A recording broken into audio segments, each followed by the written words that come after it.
That's why you must post your content to feature on the FYP, explore page, on the shelf, or whatever it is called by a particular social media platform. Apart from the more views which you already know, here are some of the benefits you probably don't know. Let's take my video on how to track someone's location that has gotten over 960,000 views, for instance. If you open the video and you open the analytics and you scroll all the way down to traffic sources, you will discover that only less than the percentage of the 82,000 people who follow me have seen that video.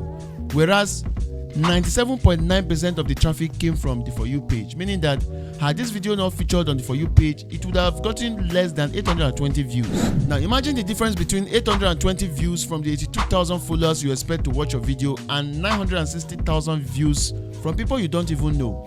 Even if all 82,000 followers had viewed that video, it still would measure up. Now that's the power of the FYP. Also imagine that only 1% of the 960,000 viewers decides to follow you, which is most likely.